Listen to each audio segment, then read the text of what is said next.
Hello. Good evening.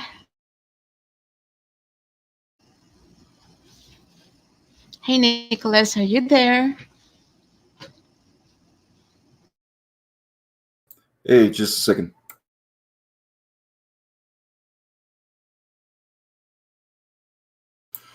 Hey, how's it going? Can you hear me? Oh, yes, I can hear you. It seems like my.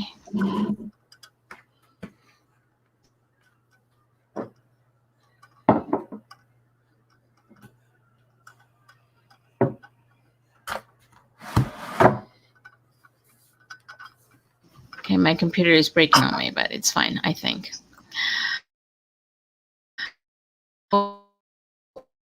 We are starting the second part of H.P. Lovecraft short story, Herbert West, Reanimator. So we are going to start by saying that we are not going to do a small summary of the second chapter because the second chapter itself has a little bit of a summary on the first couple of, let's say, paragraphs. So we're going to start on that. So, Nicholas, how are you doing?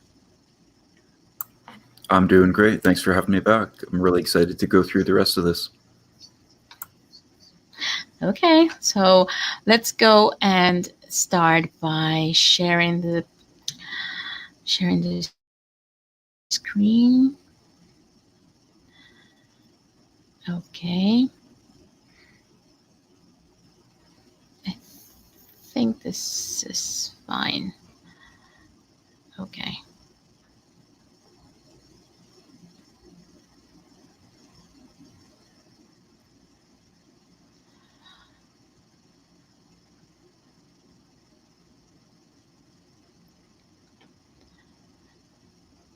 So this time we're going to read The Plague Demon. Shall you start? Can you start, Sure. Nicholas? All right. I shall never forget that hideous summer 16 years ago when, like a noxious efreet from the halls of Eblis, typhoid stalked leeringly through Arkham. It is by that satanic scourge that most recall the year, for truly terror brooded with bat wings over the piles of coffins in the tombs of Christchurch Cemetery. Yet for me, there is a greater horror in that time, a horror known to me alone now that Herbert West has disappeared. West and I were doing postgraduate work in summer classes at the medical school of Miskatonic University, and my friend had attained a wide notoriety because of his experiments leading towards the revivification of the dead. After the scientific slaughter of the uncounted small animals, the freakish work had ostensibly stopped by order of our skeptical dean, Dr. Alan Halsey, though West has continued to perform certain secret tests in his dingy boarding house room, and had on one terrible and unforgettable occasion taken a human body from its grave in the potter's field to a deserted farmhouse beyond Meadow Hill. I was with him on that odious occasion, and saw him inject into the still veins the elixir which he thought would to some extent restore life's chemical and physical processes. It had ended horribly, in a delirium of fear, which we gradually came to attribute to our own overwrought nerves, and West had never afterward been able to shake off a maddening sensation of being haunted and hunted. The body had not been quite fresh enough. It is obvious that to restore normal mental attributes, a body must be very fresh indeed, and a burning of the old house had prevented us from burying the thing. It would have been better if we could have known it was underground. After that experience, West had dropped his researches for some time, but as the zeal of the born scientist slowly returned, he again became importunate with the college faculty, pleading for the use of the dissecting room and of fresh human specimens for the work he regarded as so overwhelmingly important. His pleas, however, were wholly in vain, for the decision of Dr. Halsey was inflexible, and the other professors all endorsed the verdict of their leader. In the radical theory of reanimation, they saw nothing but the immature vagaries of a youthful enthusiast, whose slight form, yellow haired, spectacled blue eyes, and soft voice gave no hint of the supernormal, almost diabolical power of the cold brain within. I can see him now, and he was then, and I shivered. He grew sterner of face, but never elderly, and now Sefton Asylum has had the mishap, and West has vanished.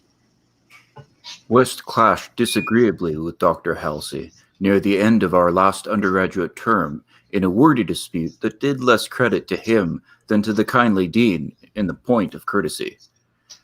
He felt that he was needlessly and irrationally retarded in a supremely great work, a work which he could, of course, conduct to suit himself in later years, but which he wished to begin while he still possessed of the exceptional facilities of the university.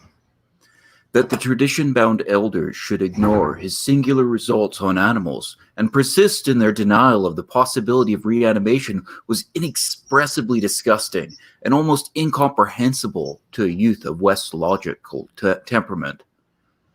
Only greater maturity could help him understand the chronic mental limitations of the professor-doctor type, the product of generations of pathetic puritanism, kindly, conscientious, and sometimes gentle and amiable, yet always narrow, intolerant, custom-ridden, and lacking in perspective.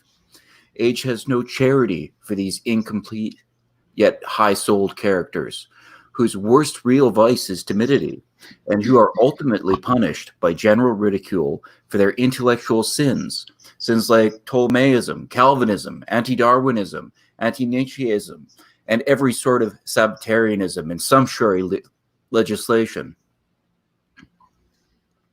West, young despite his marvelous scientific acquirements, had scant patience with good Dr. Halsey and his erudite colleagues, and nursed an increasing resentment, coupled with a desire to prove his theories to these abstruse worthies in some striking and dramatic fashion. Like most youths, he indulged in elaborate daydreams of revenge, triumph, and final magnanimous forgiveness. And then had come to scorch, grinding and lethal, from the nightmare caverns of Tartarus. West and I had graduated about the time of its beginning, but had remained for additional work at the summer school, so that we were in Arkham when it broke with full demonic fury upon the town. Though not as yet licensed physicians, we now had our degrees, and we were pressed frantically into the public service as the numbers of the striking grew. The situation was almost past management, and deaths ensued too frequently for the local undertakers fully to handle. Burials without embalming were made in rapid succession, and even the Christchurch cemetery receiving tombed was crammed with coffins of the embalmed dead. This circumstance was not without effect on West, who thought often of the irony of the situation. So many fresh specimens, yet none of his persecute researches. We were frightfully overworked, and the terrific mental and nervous strain made my friend brought morbidly. But West's gentle enemies were no less harassed with prostrating duties. College had all but closed, and every doctor of the medical facility was helping to fight the typhoid plague. Dr. Halsey, in particular, had distinguished himself in sacrificing service, applying his extreme skill with wholehearted energy to cases which many others shunned because of danger or apparent hopelessness. Before a month was over, the fearless dean had become a popular hero, though he seemed unconscious of his fame as he struggled to keep from collapsing with physical fatigue and nervous exhaustion. West could not withhold admiration for the fortitude of his foe, but because of this was even more determined to prove to him the truth of his amazing doctrines. Taking advantage of the disorganization of both college work and municipal health regulations, he managed to get a recently deceased body smuggled into the university dissecting room one night, and, in my presence, injected a new modification of his solution. The thing actually opened its eyes, but only stared at the ceiling with a look of soul-petrifying horror before collapsing into an inertness from which nothing could rouse it. West said it was not fresh enough. The hot summer air does not favor corpses. That time, we were almost caught before we incinerated the thing, and West doubted the advisability of repeating his daring misuse of the college laboratory. The peak of the epidemic was reached in August. West and I were almost dead, and Dr. Halsey did die on the 14th. The students all attended the hasty funeral on the 15th and bought an impressive wreath, though the latter was quite overshadowed by the tributes sent by wealthy Arkham citizens and by the municipality itself. It was almost a public affair, but the dean had surely been a public benefactor.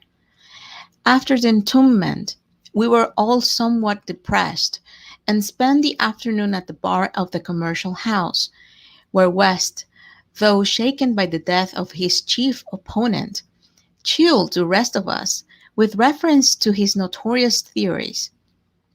Most of the students went home or to various duties as the evening advanced, but West persuaded me to aid him in making a night of it. West's landlady saw us arrived at his room about 2 in the morning, with a third man between us, and told her husband that we had all evidently dined and wined rather well.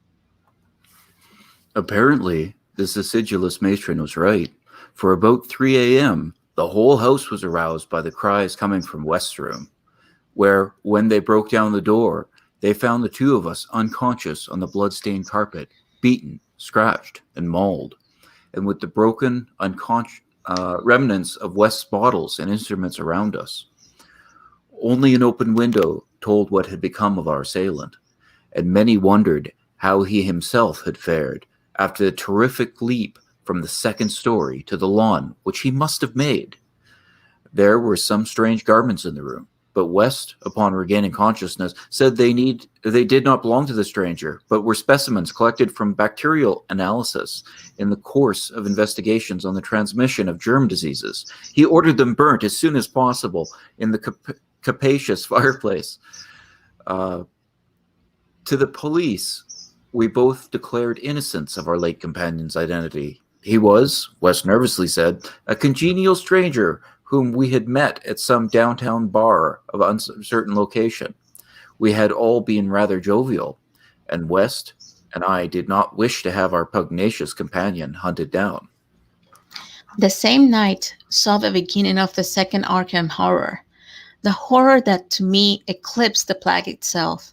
Christchurch Cemetery was the scene of a terrible killing, a watchman having been clothed to death in a manner not only too hideous for description, but raising a doubt as to the human agency of the deed. The victim had been seen alive considerably after midnight. The dawn revealed the unutterable thing. The manager of a circus at a neighboring town of Bolton was questioned, but he swore that no beast had at any time escaped from his cage. Those who found the body noted a trail of blood leading to the receiving tomb, where a small pool of red lay on the concrete just outside the gate. A fainter trail led away towards the woods, but it soon gave out.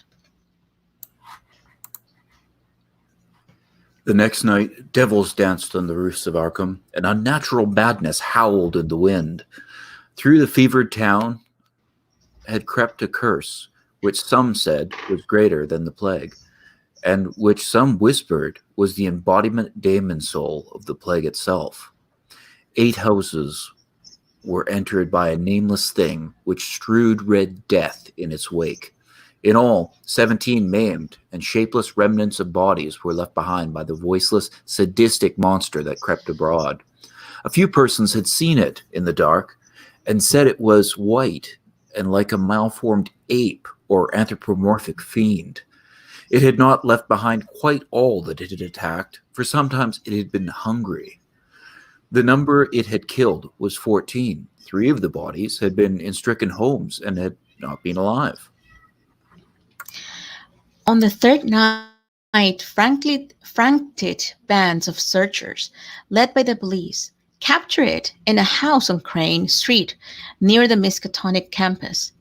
They had organized the quest with care, keeping in touch by means of volunteer telephone stations, and when someone in the college district has reported hearing a scratching at a shattered window, the net was quickly spread. On account of a general alarm and precautions, there were only 2 more victims, and the capture was effected without major casualties. The thing, the thing was finally stopped by a bullet, though not a fatal one, and was rushed to the local hospital amidst universal excitement and loathing. For it had been a man. This much was clear despite the nauseous eyes, the voiceless simianism, and the demonic savagery. They dressed its wound and carted it to the asylum at Sefton, where it beat its head against the walls of a padded cell for 16 years, until the recent mishap, when it escaped under circumstances that few like to mention. What had most disgusted the searchers of Arkham was the thing they noticed when the monster's face was cleaned, the mocking, unbelievable resemblance to a learned and self-sacrificing martyr who had been entombed but 3 days before, the late Dr. Alan Halsey, public benefactor and dean of the medical school of the Miskatonic University.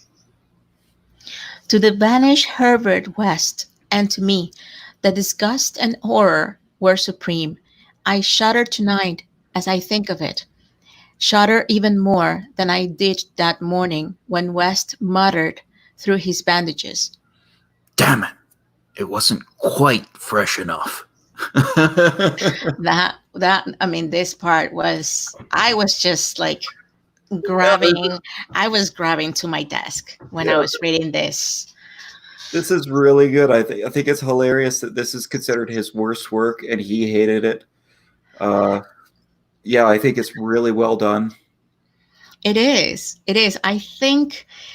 When I was reading this, and I read somewhere that H.P. Lovecraft presented the second chapter as like a short story itself at first, and then the other chapters came along, which was quite interesting. Okay. That means that this chapter was the first one, That's and then really interesting.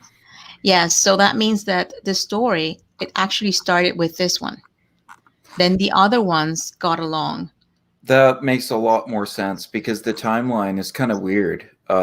Exactly. I was trying to understand why it had all of this like timeline like all moved, but now it makes a little bit more sense. Yeah, because it's a weird sort of flashback to 16 years ago. And so Mhm. this little chapter encompasses 16 years, but really just 2 events, sort of what was going on before that 16 years and after that 16 years. Mhm. Whereas the last one was 17 years ago. And some people might not like the way that was introduced, but I think like highly logical people would like it was 17 years ago, it was 16 years ago. Really helps a person map it in their mind a little easier. Yeah, at least trying to do the timeline. Yeah, yeah. It was a little bit difficult. But yes, I was reading that, and that was interesting. And that's why it seems like every chapter has a different story. So it's not specific of the story itself, but it has to do with the characters. That's what I was also reading. Oh, okay, cool. And Yeah, so that's what we're going to be checking here. Um, Another part is that we already moved away from the film. So this is completely different from the film. So we are only seeing the characters, maybe the Yeah, doctor as well. I think the inspiration might be this thing. It was in the asylum, right, and beating its head Mhm. against the wall, and that would definitely happened in the film. Maybe the resources. Yeah, Yeah, maybe the resources because, mm, for instance, the doctor and that he was also like became undead, let's say undead, and that he was in the asylum and then he was there and well I he was used but he wasn't used by Herbert West. He was used by the other one. I don't remember the name of the other character, the the other narrator, you doctor. mean the narrator or Doctor No, no, Halsey? I'm trying to relate it to the film. Oh, okay. So that doctor that was also like he became undead. He was used by this other doctor that wanted to be That's right. with Yeah, this he was given a doctor's lobotomy by. daughter.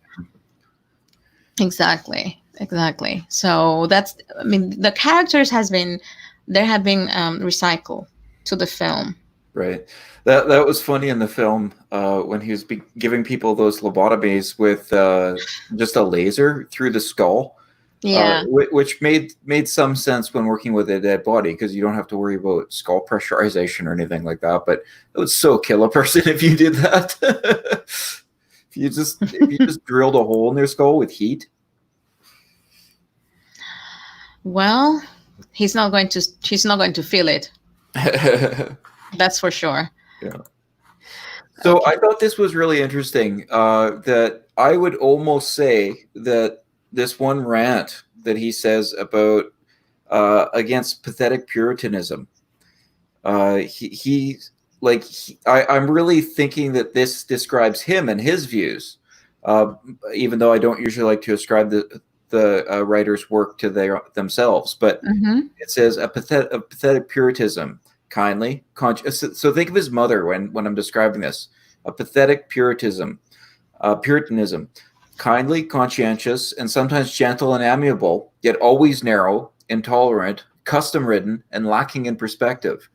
Age has more charity for these incomplete yet high-souled characters, whose worst real vice is timidity, and who are ultimately punished by general ridicule for their intellectual sins like Ptolemaism, Calvinism, anti-Darwinism, anti-Nietzscheism, and every sort of Sabbatarianism and sumptuary legislation. So, like, I think he's criticizing his mother, uh, but Are go you ahead. sure?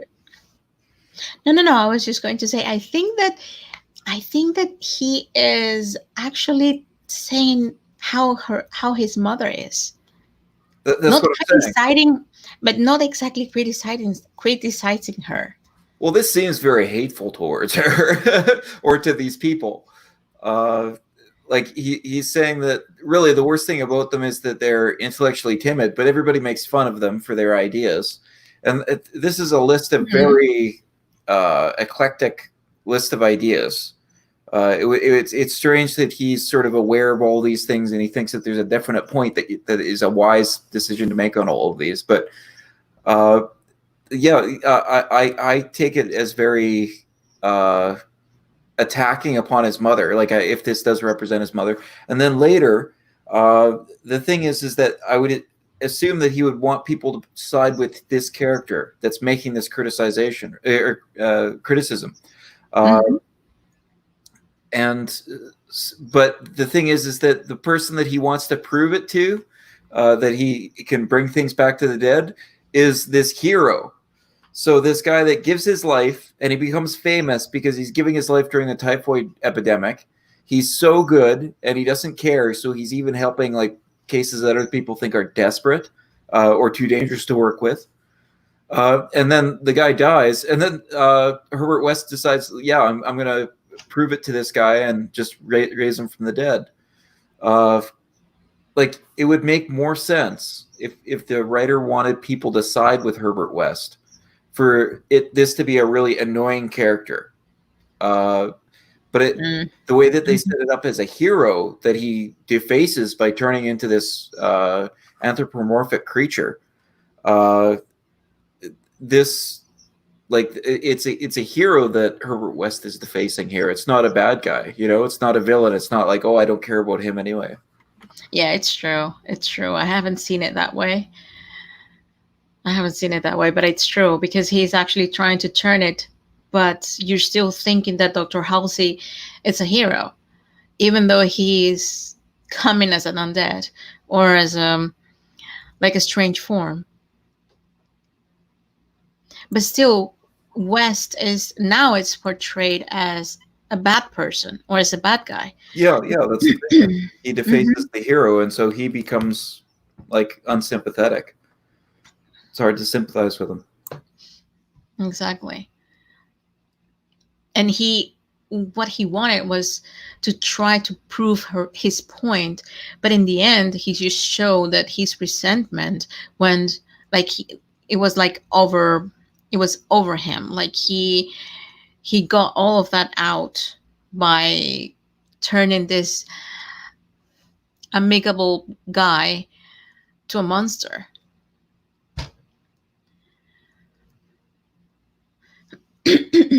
Yeah, he What sort of took else? revenge upon him.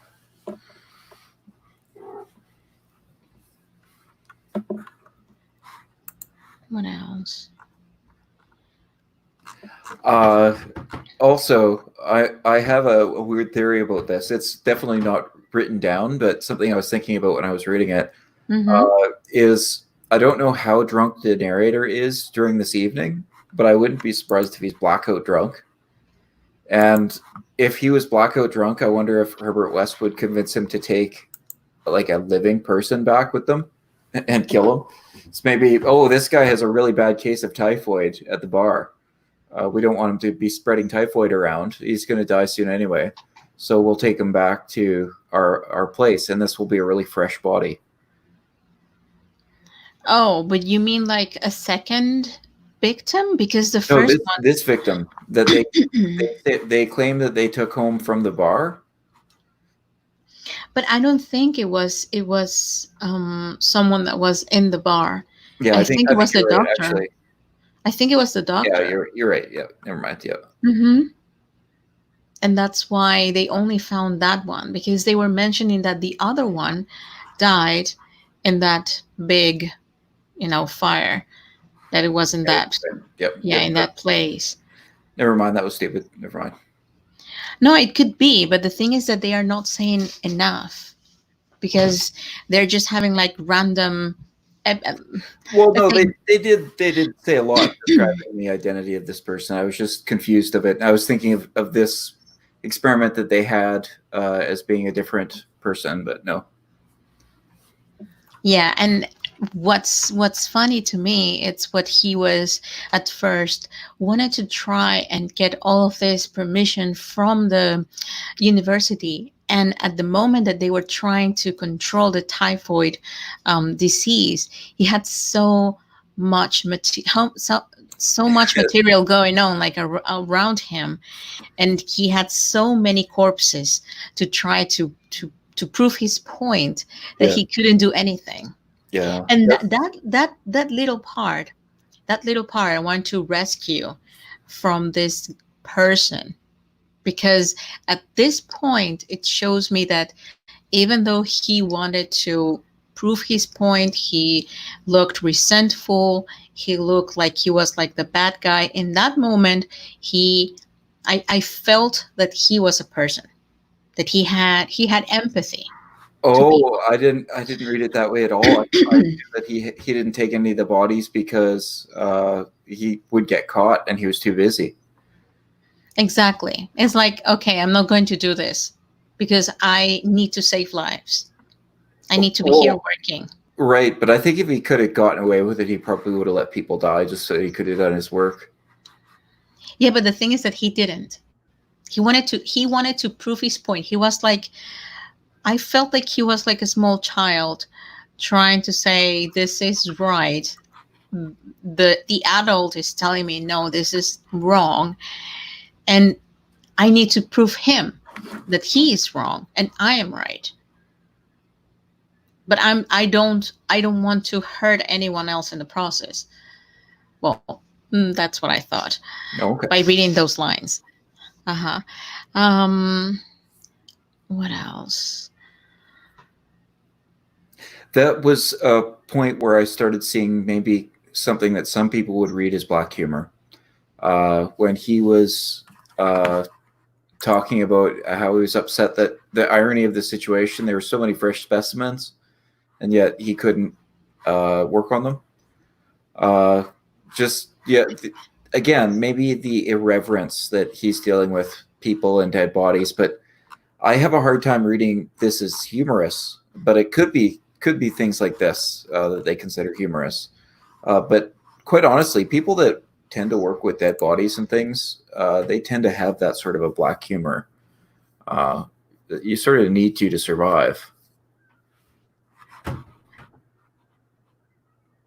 Are you still there? You're frozen. Yeah, I no, you're cutting off. I don't know what's going on. I don't know if it's my internet or is it your internet. But you were cutting off at least for me. Oh, okay. Let me see. Let me see. I don't think I found any black humor around it. Which one do you mention? Because you were cutting off. The one Which one do you example mention is, before? is the same thing that you mentioned, the irony of him having all those bodies, but he couldn't work on them. Uh, Okay, okay. it's just the irreverence that he's got. It's It just like, could be, darn, but that I've was got like a all this really work, but dark humor. yeah, I got all of this, but I can't do it. And uh, Yeah, that's like a really dark humor. Too yeah, much. yeah, Too much for people. yeah. Well, I'm trying to Too find this much for humor because people. I've definitely heard that it's supposed to be humorous, or at least the magazine that it was published in was a humorous magazine, the first one.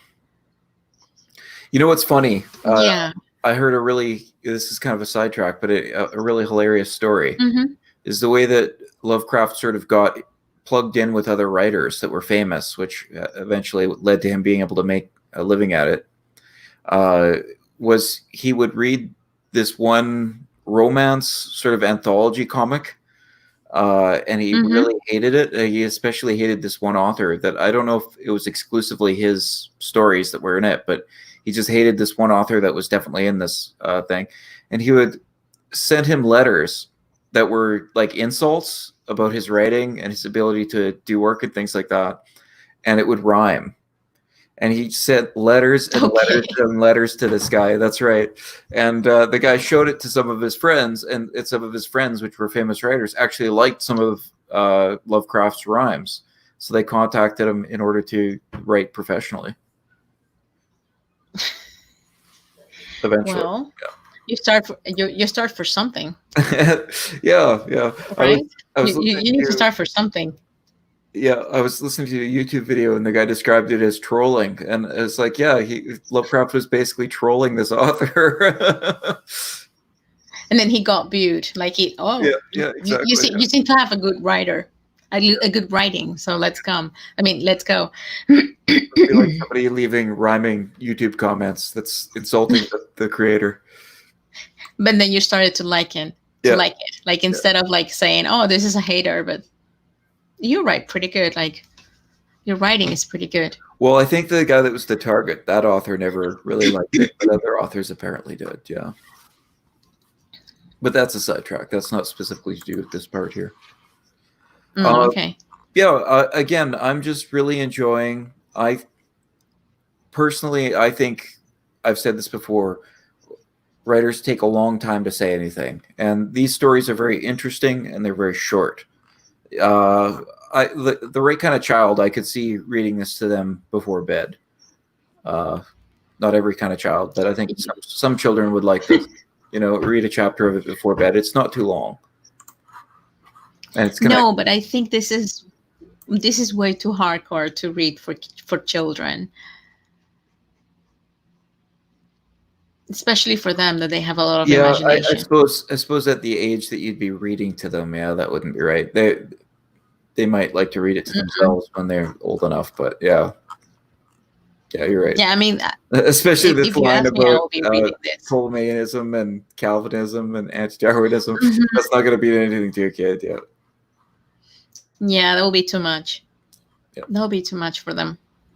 Yeah, and especially all of the gore that it's, even though we cannot see it visually, but we can think that. We can think what's going on and what the author is saying to us. And that's the beauty of reading a book or reading a short story, is your imagination that it's taking place. right. Yeah, And especially for children, they're so creative. So if they get to read this, they will have nightmares. really. Definitely. Okay, Yeah. no But I, reading this one to children then. Agreed. huh? No reading this I'm, one to the children. not, I mean, I don't think they should be reading this at least until they are 11 or 12. Until they're like starting to like have a mind by their own. I mean, not by what their parents said what to do.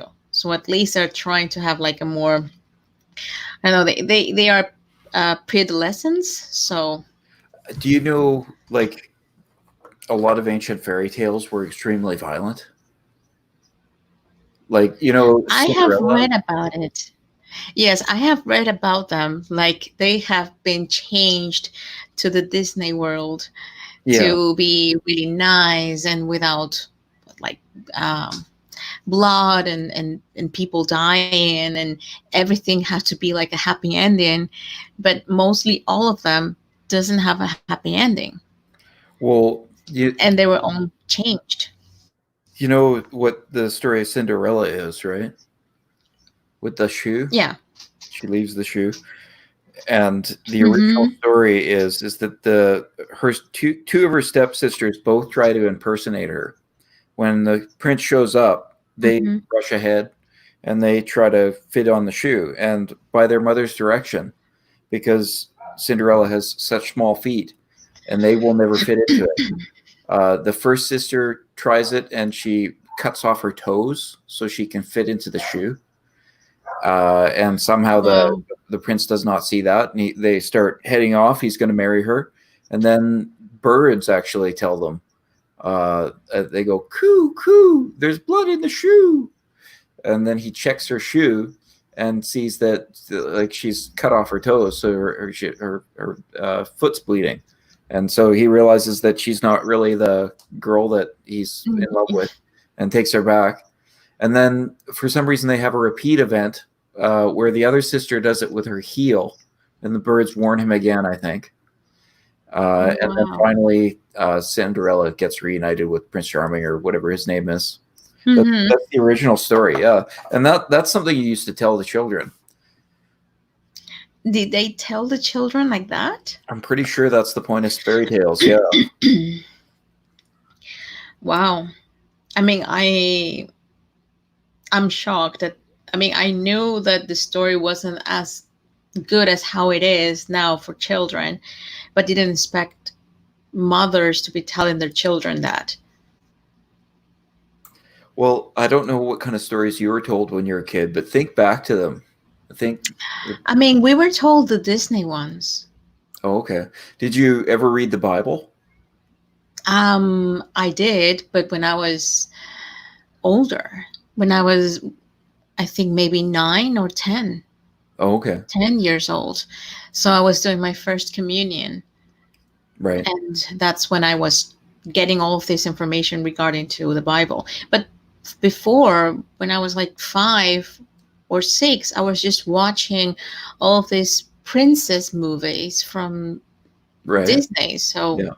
everything has a happy ending. Everything had a happy ending, and They that's were really good.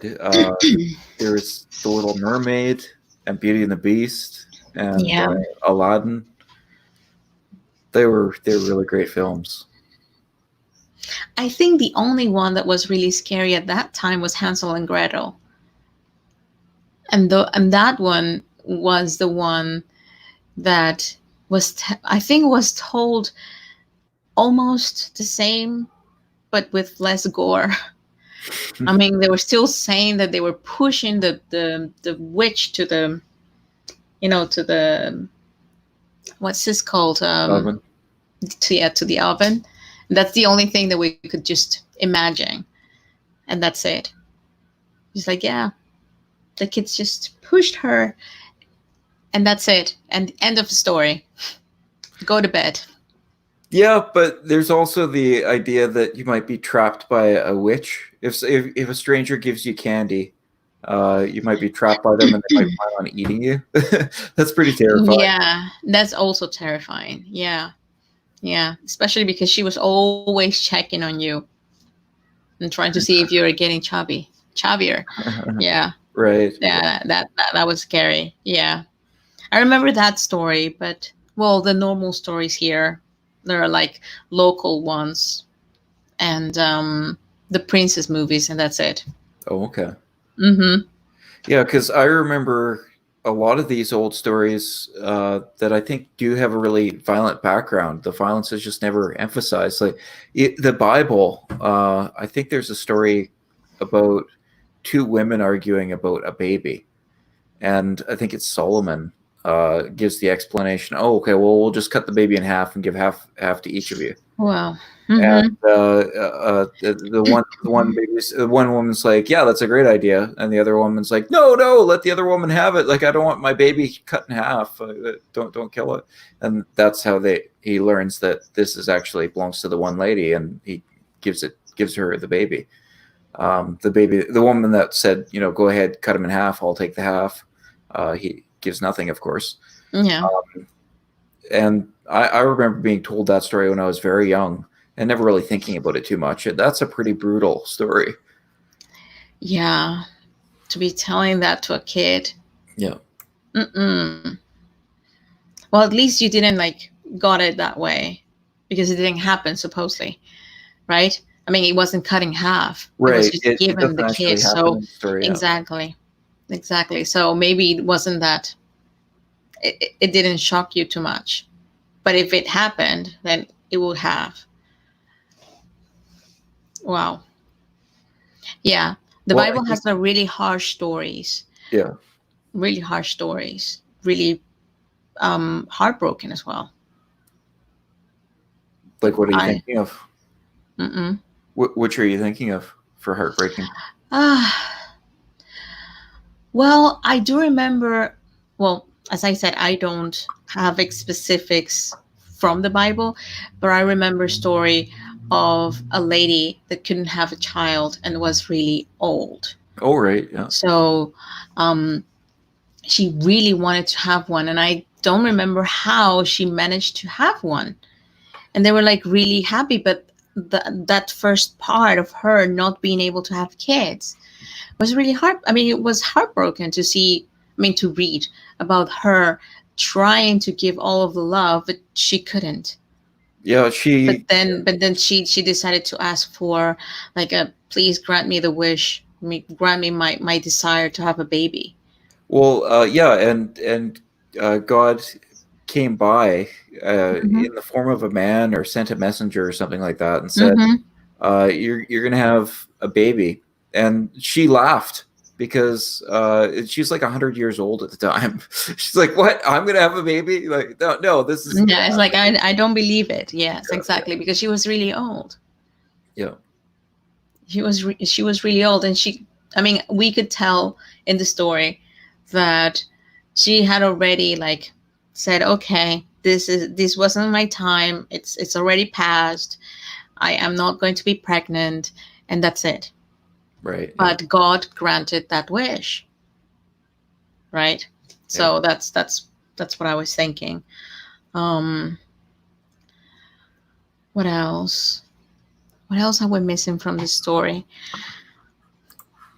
Oh, I think I have one point. I think we mentioned it before, and we thought that it is only two movies that were done from this short story, but there are three movies. Yeah, Dawn. there are three Herbert West movies apparently. Yeah, Yes, exactly. Yes, I don't think we mentioned that. I think we just mentioned that it was only two. yeah. So There's Bride of Reanimator, and then was there one? Reanimator and Beyond Reanimation, Oh, okay.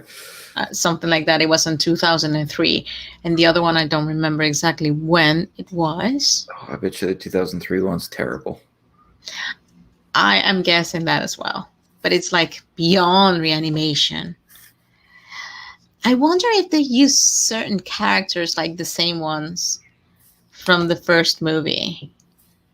That one actor is so good. The main guy that plays Herbert West. I love him as that role. Imagine him like doing that movie when he's old. I don't know if he already passed, by the way. Did he? I have no idea. Because I I haven't don't. I seen don't him in think like he's done a ton of acting. Like certainly not recently. no, I don't even remember him like going into like the big screen with like in a really big movie, like a really important movie. He strikes me as an actor that probably gets a lot of work, but maybe is not the star a lot. Although I really liked him in both the films. He sort of played a similar character. Like you were even theorizing that it might be the Hmm. same character. Yeah. Yeah. I mean, it seems like he acts really well when he has to do like a psycho guy, Yeah. like to be like a lunatic. They might be acting like that way. It's great. It's great. Again, I find it interesting that the body is transformed into this simian monster. So it's not just like a human body that's been reanimated, like his plan was. Bringing it back creates this monster, and I also find it really interesting that it tries to get back into the grave again. Right? Uh, where is it here?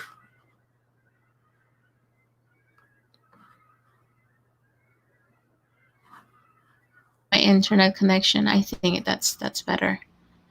You were cutting off. I'm sorry. Oh, okay. I was just looking for the line where the Can you Dr. hear me? Halsey. Yep. Can you hear me? Oh, you're I very think broken there up. is a problem in the connection. I don't know I'll, if I'll Nicholas can hear I'll me. leave and I'll come back. Um, Let me see if there is any problem. I think not. Oh, Nicholas got off. I think he.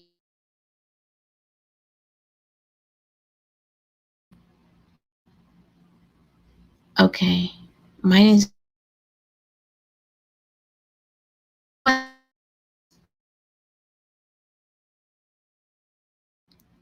My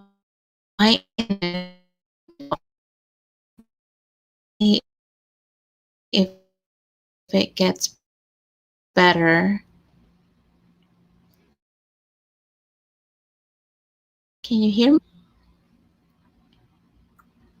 Barely. You might turn Can off you hear your me? camera. If you turn off your camera, you'll have to use less of your bandwidth.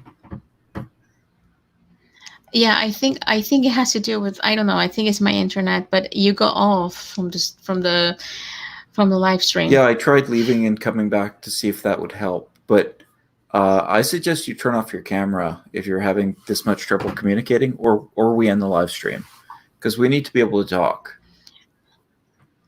Yeah, let me try and turn it off. Let me see how this goes.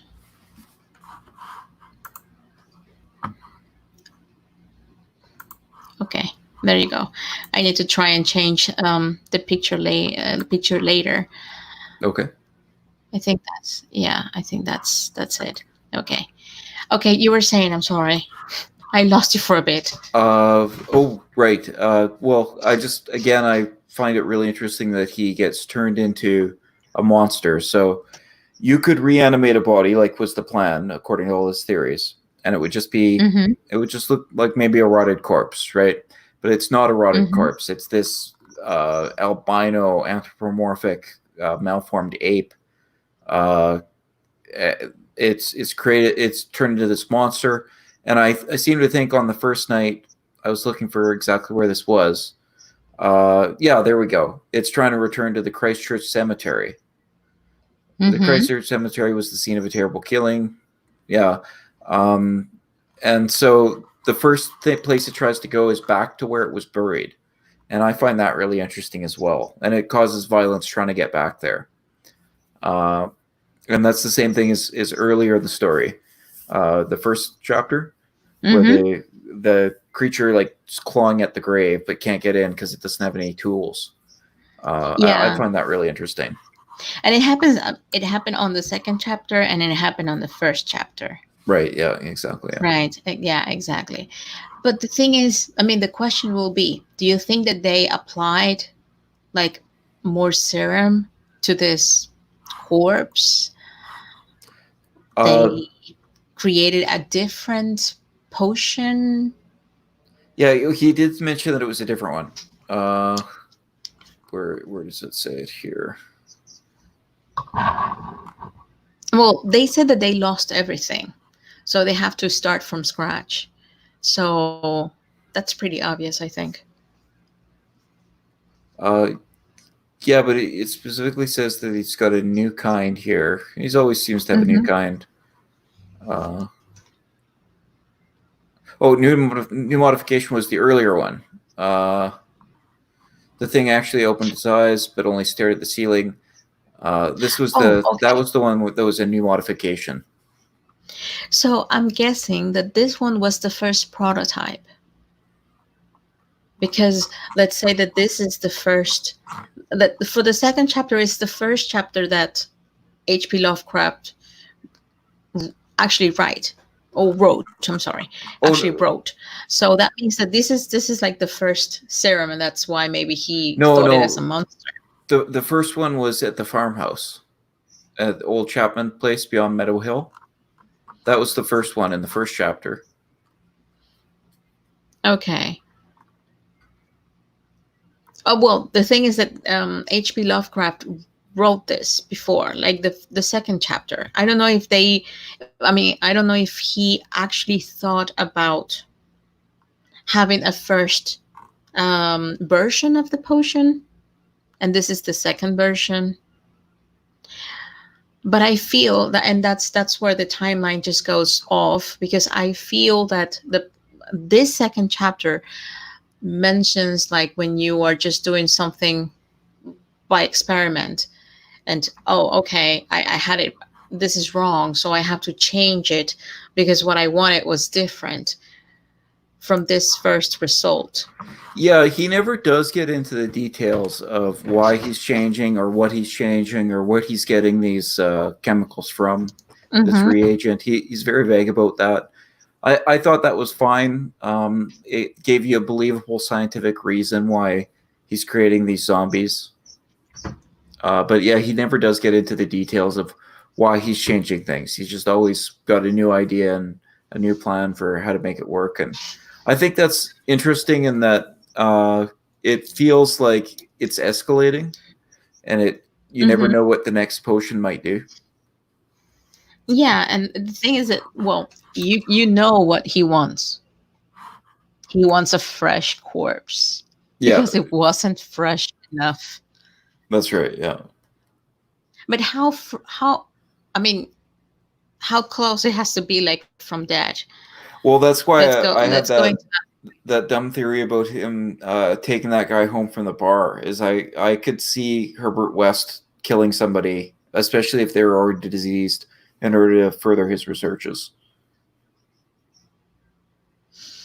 Hmm, I wonder because on the first chapter, he could do that with animals. That's right, and I wouldn't put it past him to do it with And animals too. Yeah. Um, he got it right. He had the animals, and you have the animal, then you kill it, and then you immediately put that potion in it. right. Right. Yeah. right? So it's kind of tricky the way that they're explaining what they want and what kind of results they're getting. They did that scene really well in the film, where they brought that cat back, and the cat was attacking him, and so they beat the crap out of the cat. They broke a bunch of its Mhm. bones, and then they brought it back again, and it was so horrible and so disgusting. It was almost a reason not to watch the film. But it really gave you an idea of how creepy and eerie and wrong what this guy is doing. Uh, Bringing these things Yeah. back to life. They really seem to be a lot more conscious in the film than they do in this story. But still, the idea of bringing them back, and they seem to be very upset. He just seems to have no compassion for these subjects.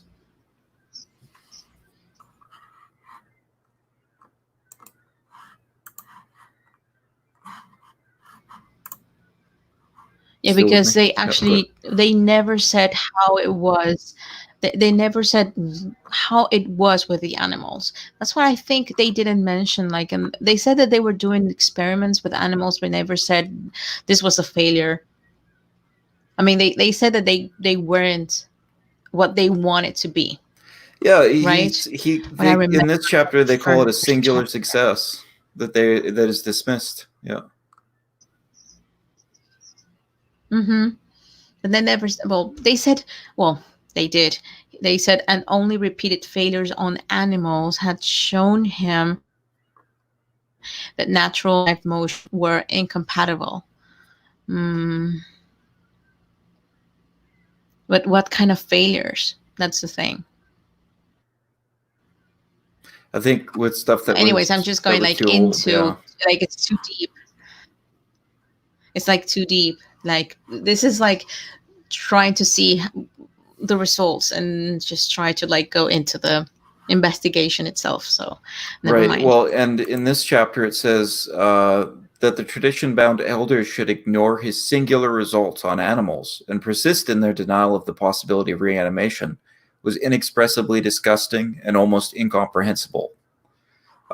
So this is talking about his singular results. I take that to mean really important and amazing results on animals. So I think he eventually did have success, but they just continued to dismiss it as anything but basically a parlor trick.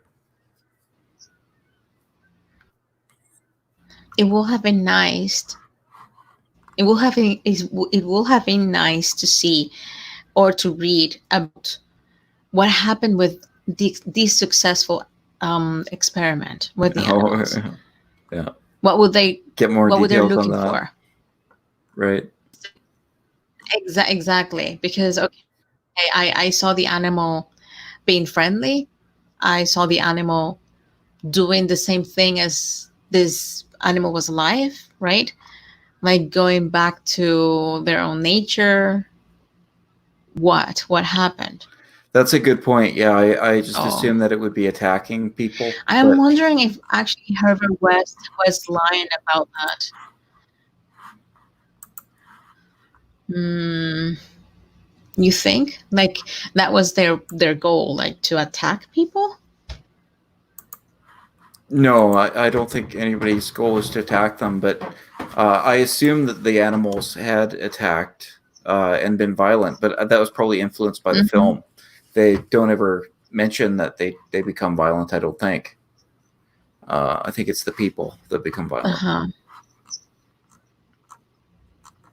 Yeah. What did you think about the description of the plague? Uh, Oh, I wanted to bring that out, and I wanted to like. I don't think they mentioned the time on the first chapter, right? they said They didn't. They 17 didn't years say, ago. "Hey, no." But what I'm saying is like he never said, "Okay, in 1930 or in Oh no, no. 1920 or in 19 something," right? So again, this is actually off the story, but I was doing some like extra work and I was reading some documents, and I think I have it around my computer somewhere, that they were transcripts of military, like US military. that went to Thailand and all of that Asian part at, I think it was 1930s and 1940s, where the typhoid plague was Okay, there. that would have been way And after this story. so the military was actually dying, and they were telling how they were trying to manage this disease, this epidemic, and trying to go around hospitals and trying to deal with um, the victims and people around them getting infected. Right. Um, yeah, that was kind of harsh to read and to transcript. But the thing is that I wanted to rescue from that is about the time. So I mean, I'm guessing that the story was around 1930, now 1940, maybe. Well, it wouldn't have been 1940 unless he was predicting a Hmm. typhoid break in the future, because I think it was originally published in 1921 or something like that, right? It Um, was 1934, oh, was I this the later think. one? Was Let me Herbert see. West? No, Herbert West was one of the early ones. Let me check.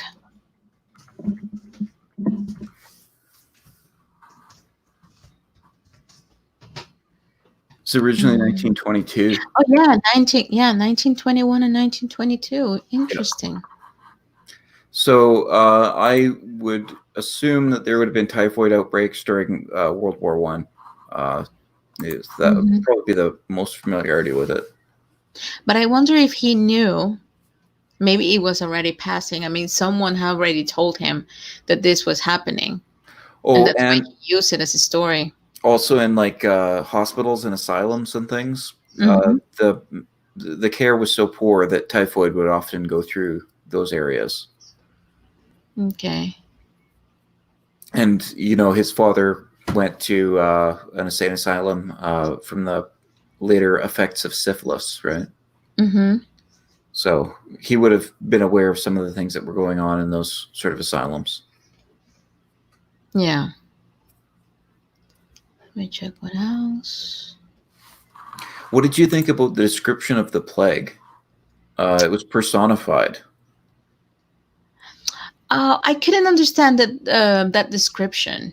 I was going to ask you, by the Well, way, yeah, but like from the nightmare caverns of Tartarus. right. Yeah, yeah. I my ears were open for it because I had heard somebody talk about it in one of the videos that I'd watched, and Hmm. they thought it just absolutely meant nothing. This was an example of his writing when it meant nothing, and he was just rambling. And I thought it was really interesting personification to give you a mood for the story, and it was described in a way where, in almost like an old Greek tale, where you would hear one of the gods. Hmm. They're describing a person, but the person is responsible for all of these very familiar natural worldly events. And so it makes sense to have this sort of description of a person that is this plague. And it seemed to make it this menacing thing that prowls on them. So I really like the description of it. Yeah, it feels like it was really harsh. Like it was something that came in without notice and just hit them really hard. Yeah. That's what I felt. Yeah, but it's also like evil and preying upon Hmm. them. Like it's grinning, uh, like that. It's happy about it. Uh, there was Yeah. another line about it going down the street or something like that.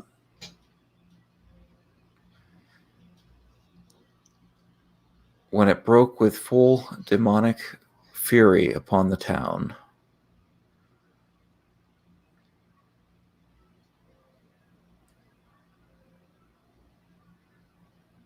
Yeah, Oh it's personified it. It's just made like a person.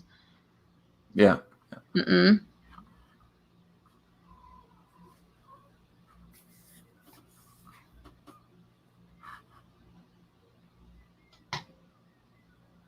Yeah, I could definitely relate it to what's going on now. And it's like, ugh. Terrible. Well, yeah, we shouldn't talk about that now. Yeah, of course. But that's why I'm just saying it like that in that way. But Sure. it's a really good explanation. It's a really good explanation of what's going on. There's probably an experience with plague in every generation in some way. Everybody has sort of experienced some part of it. Seems to be part of life. I think we talked. Hmm.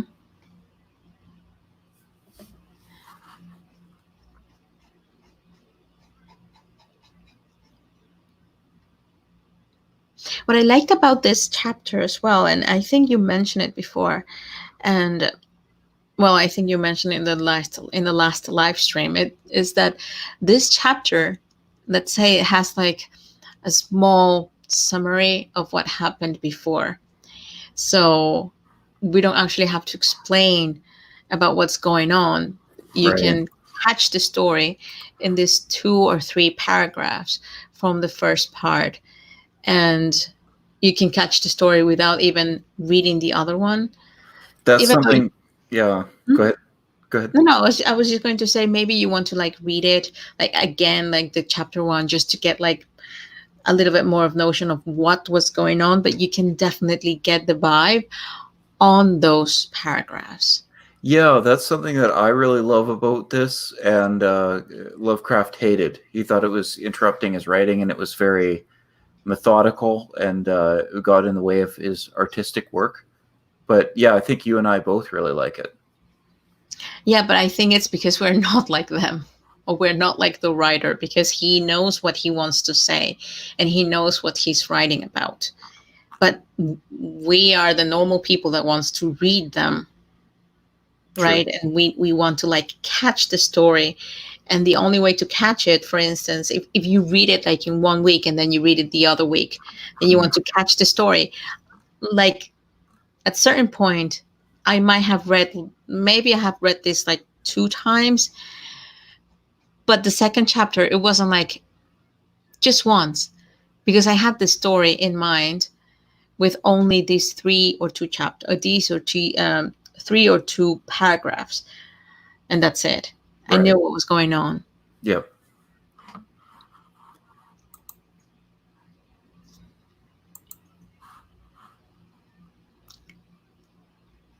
I Mm. love that it's just not fresh enough. That was the problem with his bringing back Dr. Alan Halsey, this hero that gave up his life saving lives during the typhoid outbreak.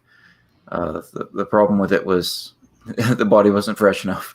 They should have gotten his body fresher. Yes, exactly. But that's the thing. I mean, they went. That's what I didn't understand. Actually, they went to a bar after like burying him. Yeah, everybody went to the bar after the funeral, but uh, Herbert West scared everybody off by talking about his work and his Hmm. theory. But I wonder why this doctor, even though it was a doctor, blah blah blah, it wasn't not embalmed. Oh yeah, you would expect that. They did mention Yeah, that a lot of people were not being involved because there were so many, but but this was like in a special occasion. It wasn't. It was a special person. it might have had to do with the typhoid. If he had maybe been exposed to it, they may not have wanted to expose other people to his body.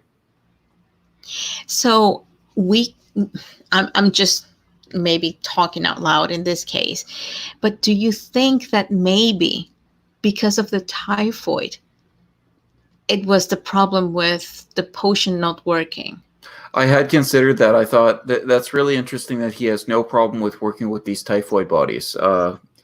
I guess he just thinks that all you need is for the organs to work and things. But Hmm. I would have thought that a body that died of typhoid is probably not a very good body.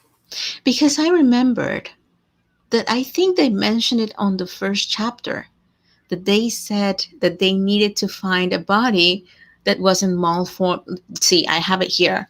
It says what we wanted were corpses, interred soon after death and without artificial preservation, preferably free from malforming disease and certainly with all organs Yeah. present. I'm sorry.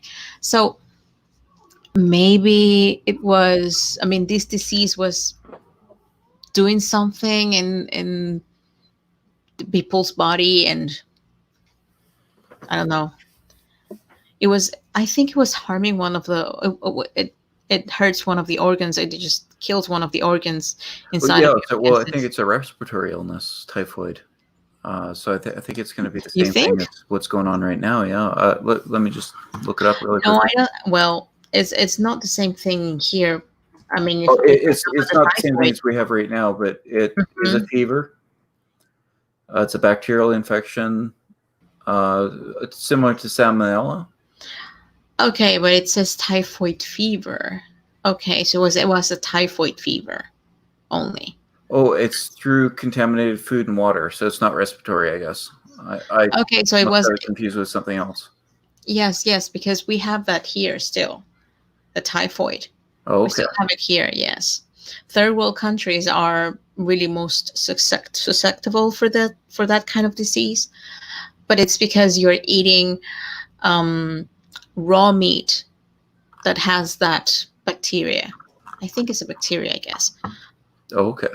Uh-huh. And you can catch it. And then you can get a really like a really hard time, like maybe a week or two. That sounds horrible. Uh it's not that bad.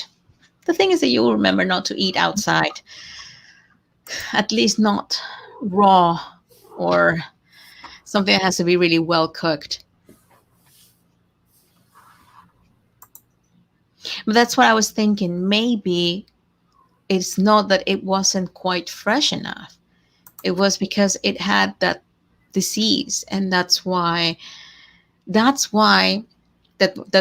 body was malformed. Well, all the things that it's described as later, uh, like voiceless simianism and nauseous eyes, and uh, I think it's described as a white, malformed ape. Hmm. Those are not things that would happen to you from being uh, from having typhoid. So those are transformations from this potion, maybe in combination with the typhoid. Yeah, But yeah, that's what I was talking about. okay, It's like a mixture in between those two. it could be. Yeah, yeah. That's not Hmm. necessarily suggested in the text, I don't think. But yeah, that's a Exactly. possibility. Hmm. Could be, and that's why it was transformed. It wasn't like a perfect body for Yeah, what it's interesting West that wanted. Herbert West didn't come up with that as an explanation. You'd think that he'd just have a million reasons why he needed to try again and try again and try again. Yeah, I mean, I think that he was. I don't know. Maybe he was trying different kind of potions, and I don't know. He was just trying to say, "Hey, I still need to try because I'm not getting it right." But he was trying to do something else with that potion.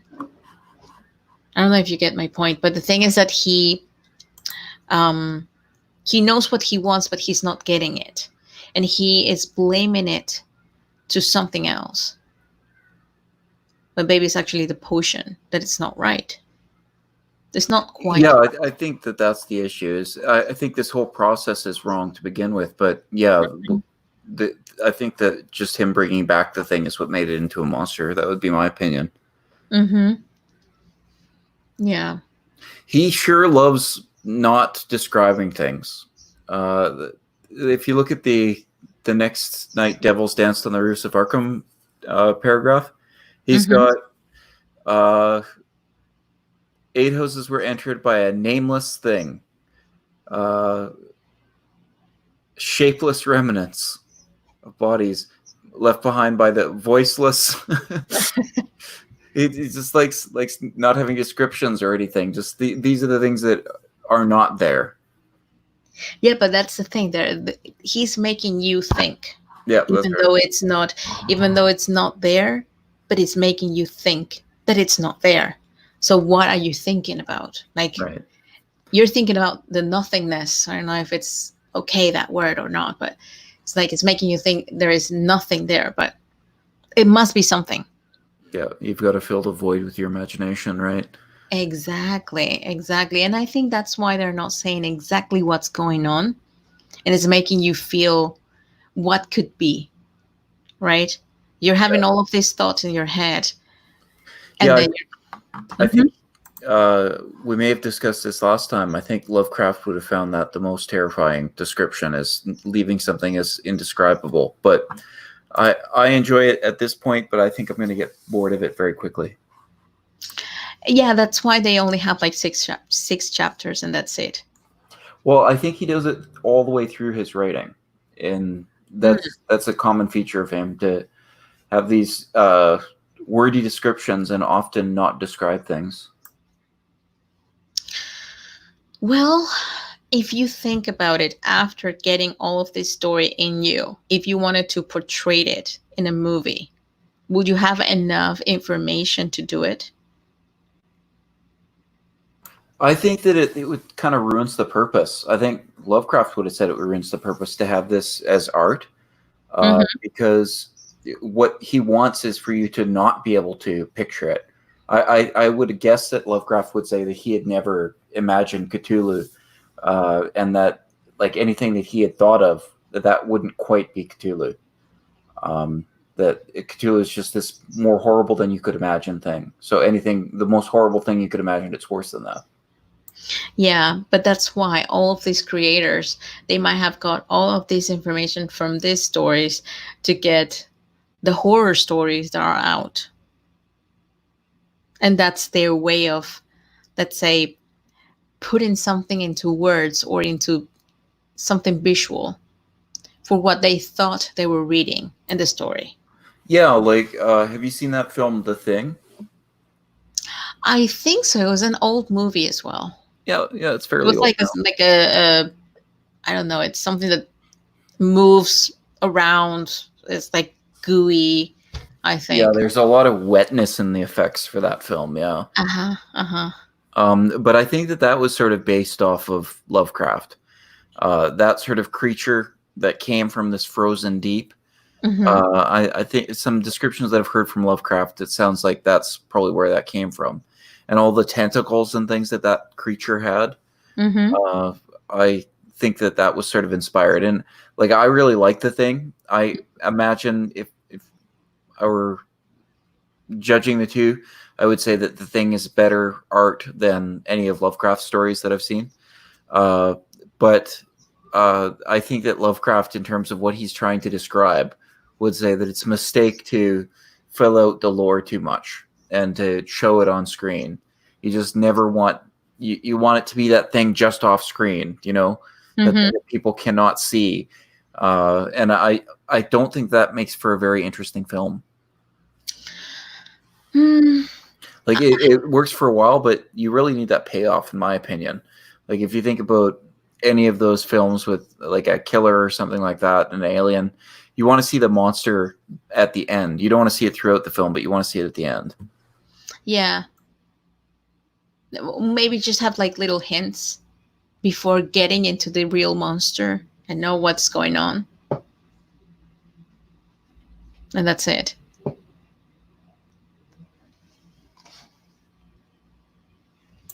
Yeah, exactly. Mhm. So another interesting random fact about Lovecraft that I've learned is that he wrote a lot of letters. I think there was something like 10,000 letters that he's known to have written. So he had these pen pal relationships with people. And apparently, you know, if he didn't write so many letters, he would have probably gotten more work done. And Okay. I was just thinking about people nowadays that spend so much time talking and chatting and things like that. And that in the future will be seen in a similar way. And the internet is forever, so a lot of these conversations are sort of going to be encapsulated for decades. And if somebody's reviewing them, then this is sort of our internet correspondence.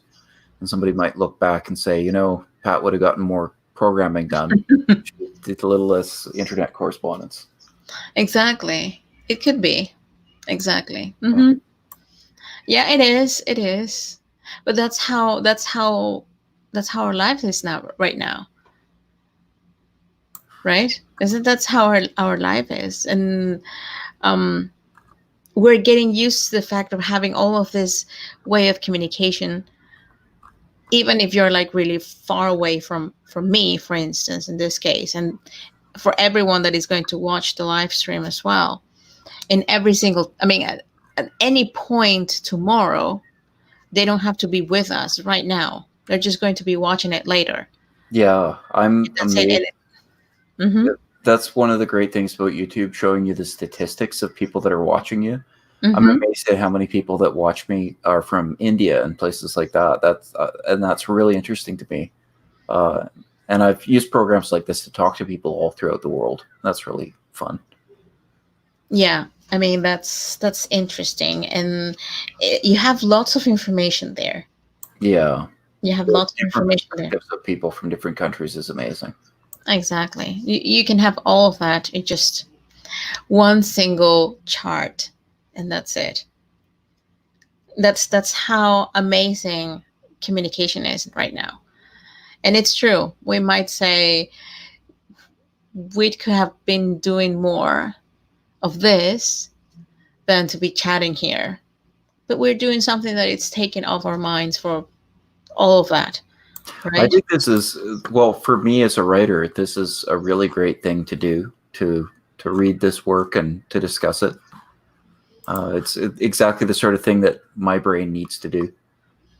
Yeah, it's good. I mean, and even for me, because this is not my area of expertise. So I'm just like getting a little bit of that knowledge from you and for what we're reading. Yeah, I certainly don't have any expertise on Lovecraft, that's for sure.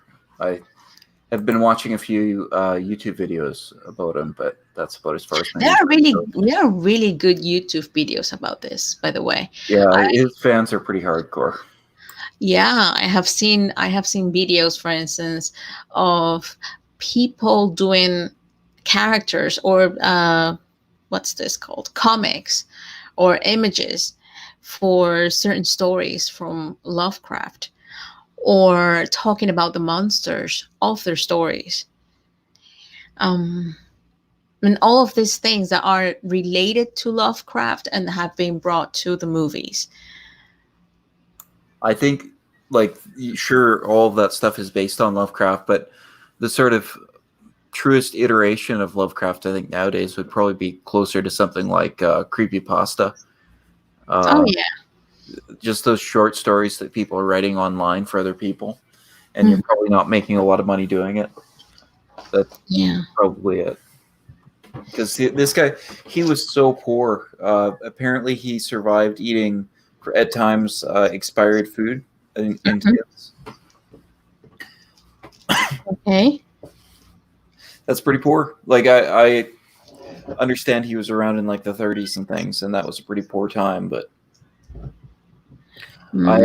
I have never been so poor as to have to eat expired food out of tins.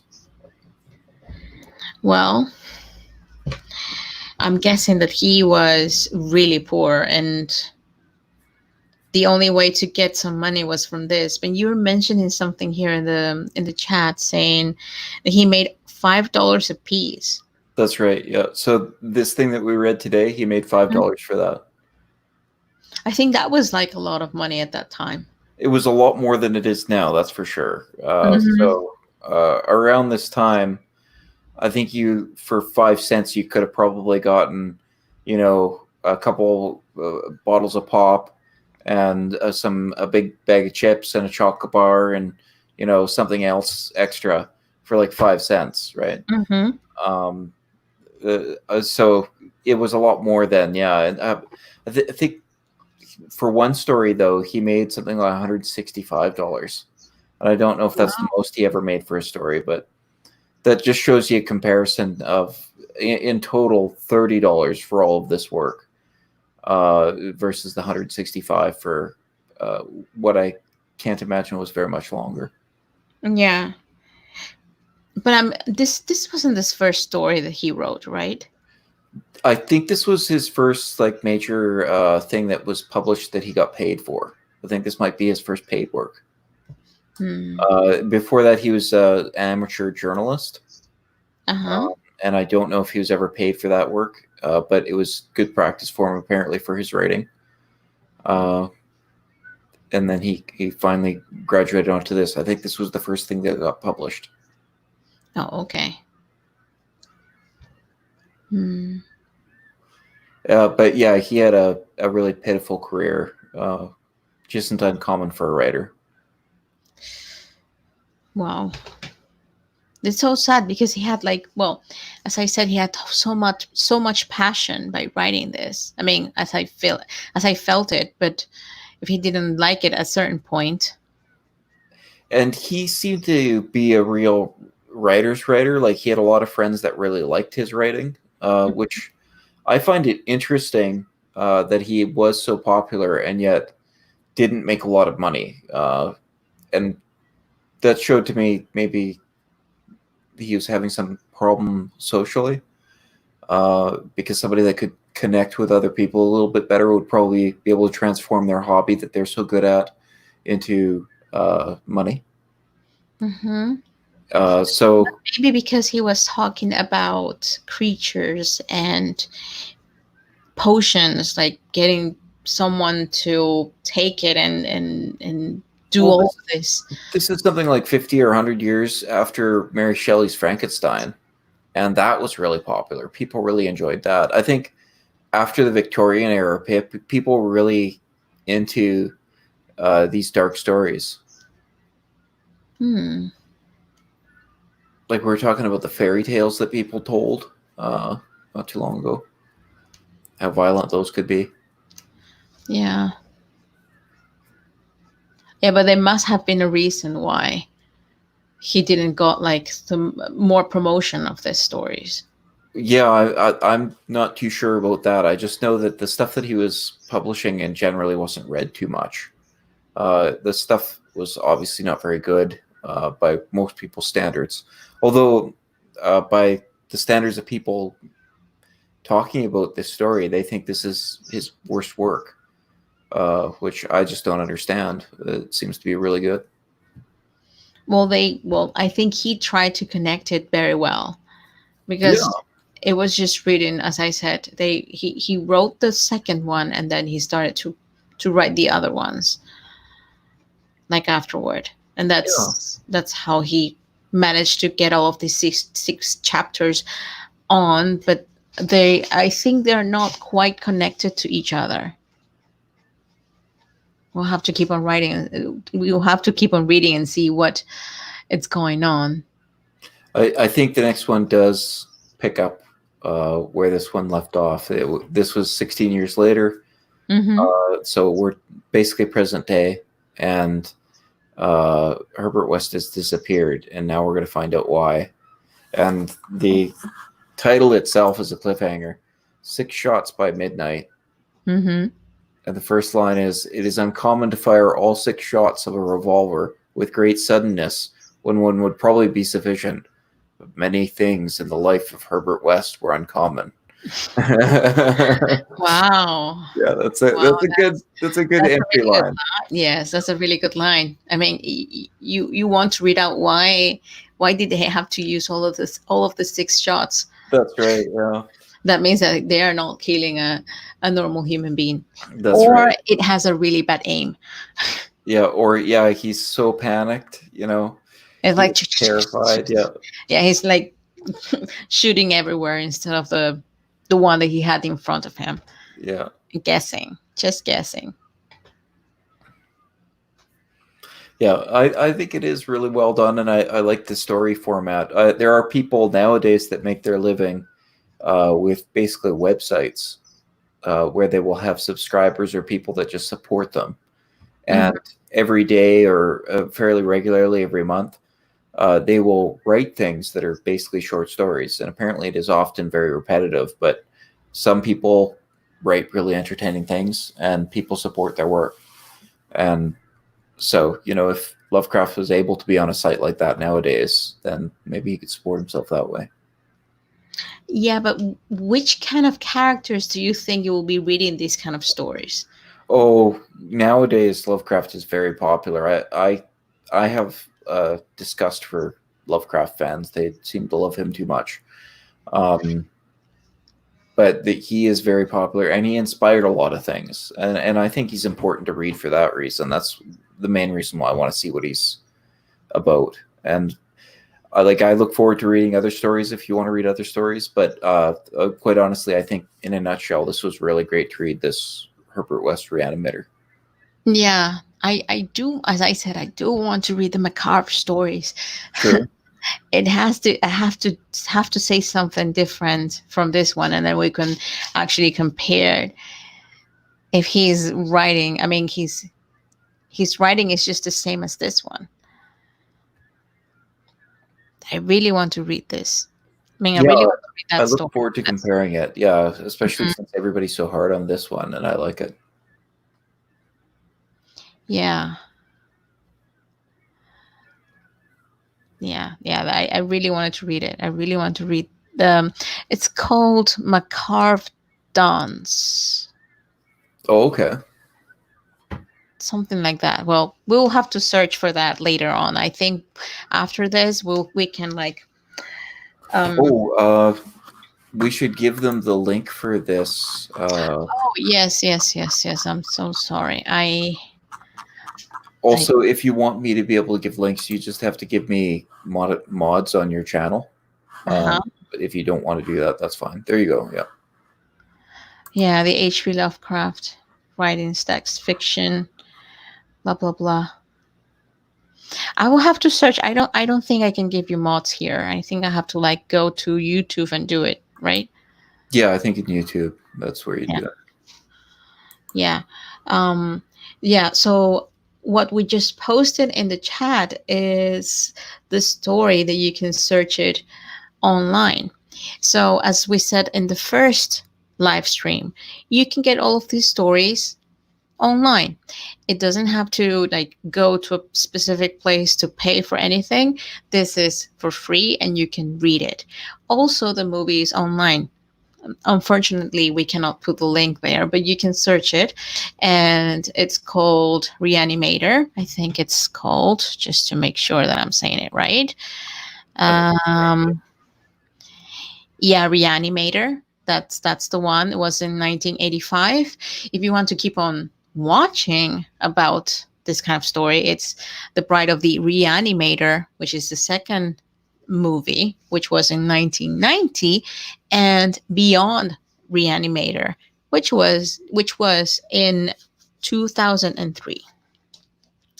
Those are the three movies um, that say that this short story had an inspiration on. So, This series just would not die. It kept on coming back. hmm my God, you wonder if you can they can do like a fourth movie of this, like a fourth like I don't know, Reanimator Salvation or Reanimator like Ultimate or something like that, just to take all of Yeah, the three Reanimator in movies and try space. to, yeah, try to make it better this time. It's like a remake. I mean, I don't know if they can do that. I'll be perfect. Have you ever noticed that a lot of horror series, when they get run out of ideas, they end up having a movie in space? Oh yeah, yeah. Example, Alien. I Well, love. I love Alien starts out basically in space, right? Yeah, but the thing is that when they finished on the third one, that was it. They closed the saga. They Right, closed right. the Oh, chapter. but you're not understanding me. I'm talking about, I think, Jason X, like the Jason series, which was the Friday the 13th series. Um, they They did it in the tenth space. movie or something like that. Yeah, they had one that was in space, and they just totally embraced the schlock. It was wonderful. Really? It, yeah, because Jason was killed, but then he was half rebuilt by this nanotechnology. Uh-huh. There was a Hellraiser movie that was in space. And I can't think of any other examples. I'm sure there are other examples of silly horror movies that have a movie that's in space, but it's always really horrible. It's hilarious. That could be like really cringy just to have Yeah. Jason in space. Well, they did it really well because they really leaned into how silly it was, Okay. and I think that's the right way to approach it. Have you seen the Evil Dead movies? I think so. Let me check. I have seen so many like zombie movies. Evil Dead 1 and 2. See. They were both done by Sam Raimi, and really, it's kind of the same movie done again. And the first time, they tried to do it straight, and it was still kind of funny, but it was fairly straight and spooky. And then the second time, they had a larger budget and more time, and they were more experienced. So they basically shot the film again. They almost followed the same script, and the second movie they just leaned into how silly it was. So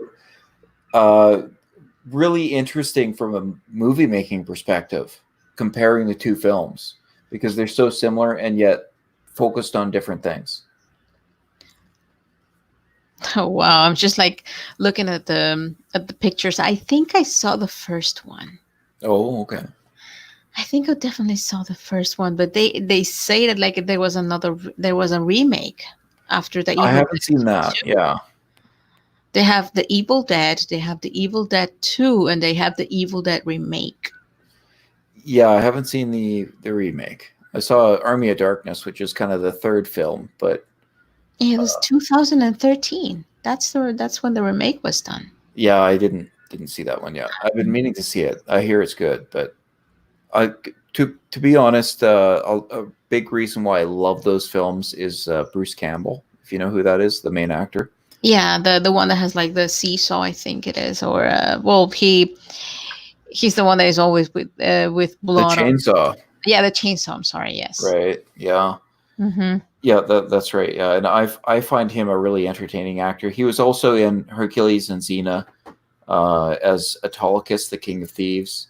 Mm-hmm. He's just a really entertaining actor to watch. And so the idea of a remake didn't appeal to me very much. Just like I did see Total Recall, the remake, but I wasn't very interested in it because it didn't have Arnold Schwarzenegger in it, and that's what made the original Total Recall really amazing. It's because Arnold Schwarzenegger is a really amazing actor, especially when he's young. Oh yeah, but it seems like Bruce Campbell was like he was done with the Evil Dead movie, so that's why he didn't want to participate in the remake. Oh yeah, I think to be honest, like you're kind of immortalized when you make a movie, and people forget you get old. Exactly. Yeah. I don't So know if you watch what's this called? Oh my god. There was this movie that was like really impressive and was with all of this technology. I don't remember the name of the movie. It was like 2017, 2018. But it well, no, I'm sorry. It's like 2000, yeah, 2018. And they had this character that was made of they made it to look younger with CGI. Let me try and search the name of the movie because I don't remember. Oh my god! Like I have it on the tip of my tongue, but I don't cannot say. one film that I saw that in was one of the Avengers films, one of the Marvel Mm-hmm. movies, and they did it with Iron Man. Uh huh. Oh Uh, yeah, that was a good part of the movie. yeah, it's really interesting what they can do. Mm-hmm. It's scary. Have you seen those deep fakes? Which ones? They're these things like you can have like politicians and things like that. You've got images of real people, Uh and you huh. can map them onto other people saying and doing things. So there was a video of somebody impersonating Beyonce, I think it was. Okay. and so it looks like it's Beyonce on video saying Mhm. something because they also have somebody impersonating Beyonce's voice. But Beyonce never said that. It's somebody else's actions, and then mapped onto that is the CGI face of Beyonce that they've taken from videos that they've seen of Beyonce. So the computers use that to take the image, and then Mhm. they map it onto these other people, and it's called deep fakes. So Fakes. yeah, Okay. if you look that up on YouTube, Mhm. you'll see these weird videos of things that like if you look really close, you can sort of see it's off a little bit sometimes, but it would be you have to be looking for it.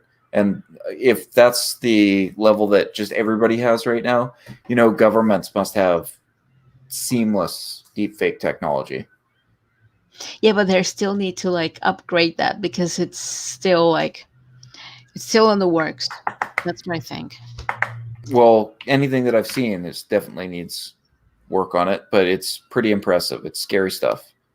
And if I was watching it on like an old TV or a TV in a bar or something like that, I could definitely see missing that it's not actually that person, but it's this computer generated image. Have you seen the? I don't know if they use it or still use it, but that Chinese broadcaster that's entirely CGI. No. Yeah, Which? they came out with that like a couple years ago, Mhm. and like so it looks like a person, but it's all based on what they've mapped this actor. uh, and so it can deliver the news, but it's actually just a CGI puppet. Wow. Yeah, That's really scary. yeah, it is really really scary. Yeah. Oh wow. Let me I think I found the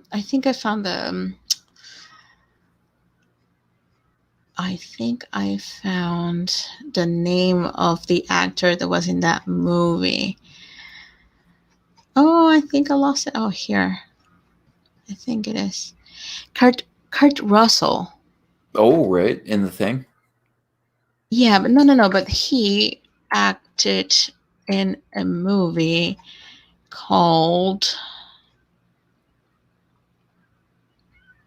I lost the movie. Where is the movie? He has so many movies. Yeah, Has so many that man movies. works. That man works. But they don't have it here, which is strange. Ah, never mind. Never mind. I will have to like make a very better research. But I had that in mind. But never mind. Do you have something else to say about the story today? Not about this one. It's sort of in the middle. We have talked about a lot of angles. Mm-hmm. I find it interesting how the world seems to understand that this is wrong. The narration, even though I would think Lovecraft would identify with this Herbert West, he sets him up to be the villain. I find that very interesting. And despite how Lovecraft felt about writing it this way, I like the cliffhangers. I like the summaries. Mm-hmm. I like the excitement of the next line. If I had a comic of short stories and I came across this line, it is an uncommon thing to fire all 6 shots of a revolver. I would be hooked. I would be reading some more. Yes, exactly. And I think he's doing it for every single paragraph. So even though he said that he doesn't like it, he's keeping us to read this, to keep on reading this. Yeah, I'm glad that he was forced to do this. Yeah, he's forcing us. He's forcing us to reading this. No, no, I'm glad that he was forced to do this Okay. for $5 a story. Like I that is something, but it's you're just getting by. It's not full time work at that point for sure. Yeah. Well, I think that will be it for now.